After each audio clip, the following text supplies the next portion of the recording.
ሰላም ጤና ይስጥልን የኢዜአ ዩቲዩብ ቻናል ተመልካቾቻችን፣ በዚህ ሳምንት የኢዜአ ስፖርት ፕሮግራም ኢትዮጵያ እንደ አውሮፓውያን አቆጣጠር በ2028 የሚካሄደውን 37ኛውን የአፍሪካ ዋንጫ ለማስተናገድ ጥያቄዋን ያቀረበችበትን ሰነድ ለአፍሪካ እግር ኳስ ኮንፌዴሬሽን ካፍ ማስገባቷንና ውድድሩን ለማዘጋጀት እያደረገች የምትገኘውን ዝግጅት አስመልክቶ የተመለከቱ መረጃዎችን ይዘን ቀርበናል። እስከ ፕሮግራሙ ፍጻሜ አብራችሁን ቆዩ። በኢዜአ ስፖርት ፕሮግራም ላይ ያላችሁን አስተያየትም ጥያቄና ጥቆማም በማህበራዊ ትስስር ገጾቻችን ላይ ያካፍሉን።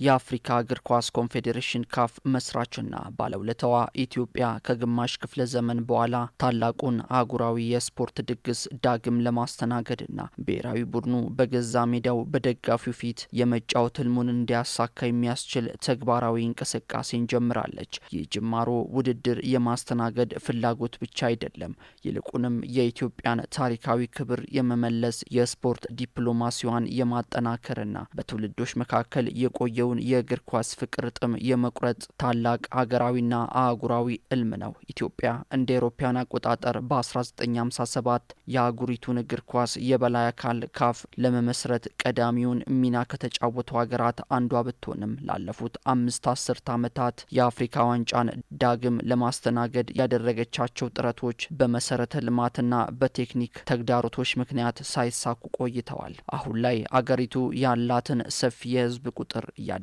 የመጣውን የኢኮኖሚ አቅምና በመላው አህጉሪቱ ያላትን የፓን አፍሪካኒዝም ተምሳሌትነት መነሻ በማድረግ የ2028ቱን ውድድር ለማስተናገድ ከመቼውም ጊዜ በላይ ቆርጣ ተነስታለች። የዚህ ታላቅ አገራዊ ስራ በይፋ መጀመር መነሻው በከፍተኛ የመንግስት አመራሮች ዘንድ የታየው ጠንካራ የፖለቲካ ቁርጠኝነት ነው። ጠቅላይ ሚኒስትር ዶክተር አብይ አህመድ በጥቅምት ወር 2017 ዓ.ም በአዲስ አበባ በተካሄደው 46ኛው የካፍ ጠቅላላ ጉባኤ ዋዜማ በታላቁ ቤተ መንግስት ባዘጋጁት ይፋዊ የራት ግብዣ ላይ የመጀመሪያውን ታሪካዊ ጥሪ አስተላልፈዋል። ጠቅላይ ሚኒስትሩ በንግግራቸው ኢትዮጵያ የአፍሪካ የአንድነትና የነጻነት ምልክት መሆኗን በመጥቀስ ይህንን ታላቅ ውድድር የማዘጋጀት መብት ሊሰጣት እንደሚገባ ለካፍና ለፊፋ መሪዎች በይፋ ጠይቀዋል። መንግስታቸውም ለስፖርት መሰረተ ልማቶች መሟላት ልዩ ትኩረት እንደሚሰጥ የመጀመሪያውን ትልቅ ማረጋገጫ ሰጥተዋል። ይህንን የጠቅላይ ሚኒስትሩን ታላቅ ሀሳብ ተከትሎ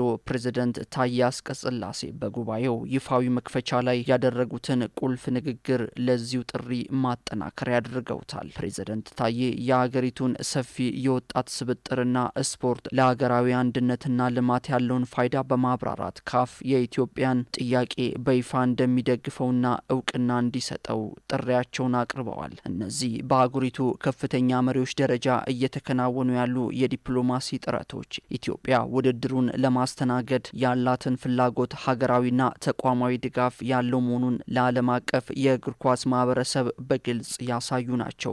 መጀመሪያ ላይ የኢትዮጵያ እቅድ የ2029ን ውድድር ማስተናገድ የነበረ ቢሆንም ካፍ እንደ አውሮፓውያን አቆጣጠር በ2025 የአፍሪካ ዋንጫ ከ2028 ጀምሮ በየ4 ዓመቱ እንዲካሄድ በመወሰኑ ምክንያት ኢትዮጵያ የዝግጅት ጥያቄዋ ላይ ለውጥ አድርጋለች። ኢትዮጵያ በጥር ወር 2018 ዓመተ ምህረት የኢትዮጵያ እግር ኳስ ፌዴሬሽን ከመንግስት በተሰጠው የመጀመሪያ ደረጃ ይፋዊ የድጋፍ ደብዳቤ ታጅቦ እንደ አውሮፓውያን አቆጣጠር በ2028 የሚካሄደውን 37ኛውን የአፍሪካ ዋንጫ ለማዘጋጀት የመጀመሪያውን ይፋዊ የፍላጎት መግለጫ ጥያቄ ለካፍ በይፋ አስገብቷል። ይህ በጥር ወር የተጀመረው የመጀመሪያ ደረጃ ፍላጎት ነሐሴ 18 ቀን 2018 ዓመተ ምህረት ወደ መጨረሻውና እጅግ ወሳኝ ወደሆነው ተግባራዊ ምዕራፍ ተሸጋግሯል። የኢትዮጵያ እግር ኳስ ፌዴሬሽን ሁሉንም የካፍ መስፈርቶች በዝርዝር የመለሰውን ይፋዊ የአዘጋጅነት ሂደት ሰነድ ወይም ቢድ ዶክመንት ለካፍ አስገብቷል። ከሰነዱ ጋም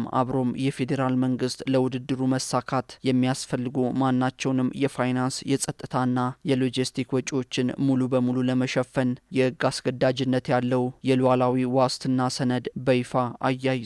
መንግስት ስታዲየሞች ዓለም አቀፍ ደረጃዎችን እንዲያሟሉ አበክሮ እየሰራ ይገኛል። በዚህም የባህር ዳር ስታዲየም ሰፊ እድሳት ተደርጎለት የካፍ ካታጎሪ ሲ ጊዜያዊ ፍቃድ ማግኘቱ በዝግጅት ሰነዱ ላይ የሀገሪቱን ቴክኒካዊ ታማኒነት ከመቼውም ጊዜ በላይ ከፍ አድርጎታል። በተጨማሪም 62000 ተመልካች የመያዝ አቅም ያለው የአዲስ አበባ ብሔራዊ ስታዲየም የመጨረሻ ምዕራፍ የማጠናቀቂያ ግንባታ እየተፋጠነ የሚገኝ ሲሆን የሜዳው ሳር ቀድሞውኑም የፊፋን ጥራት ማረጋገጫ ማግኘት መቻሉ የሀገሪቱን ዝግጁነት በተግባር የሚያሳይ ነው። ኢትዮጵያ የመጨረሻውን ሰነድ በይፋ ማስገባቷን ተከትሎ በቀጣይነት የሚጠበቁት እርምጃዎች የካፍ ባለሙያዎች ቡድን የሚያደርጋቸው የቴክኒክ ምዘናዎች ይሆናሉ። ካፍ በመጀመሪያ ደረጃ የኢትዮጵያን የመጨረሻ የዝግጁነት ሰነድ ይዘት ሌሎች የአፍሪካ ዋንጫን ለማስተናገድ ከጠየቁ ሀገራት ሰነዶች ጋር በማነጻጸር የሚገመግም ሲሆን በመቀጠልም የመስክ ምልከታ ቡድን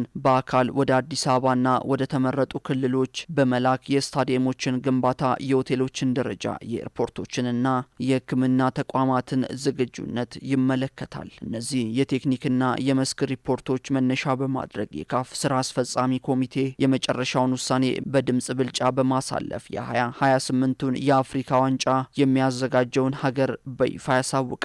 ኢትዮጵያ እንደ አውሮፓውያን አቆጣጠር በ1962 በ1968 እና በ1976 ሶስት የአፍሪካ ዋንጫዎችን በስኬት አስተናግዳለች። እንደ አውሮፓውያን አቆጣጠር በ1962 ያዘጋጀችውን ሶስተኛ የአፍሪካ ዋንጫንም አንስታለች። የኢትዮጵያ እግር ኳስ ፌዴሬሽን በመረጃው ኢትዮጵያ ታላቅ አህጉራዊ የእግር ኳስ ድግስ ለአራተኛ ጊዜ በስኬት ለማስተናገድና በአፍሪካ እግር ኳስ ያላትን ጉልህ ታሪክ ዳግም ለማደስ ዝግጁነቷን ማረጋገጧን አስታውቀዋል።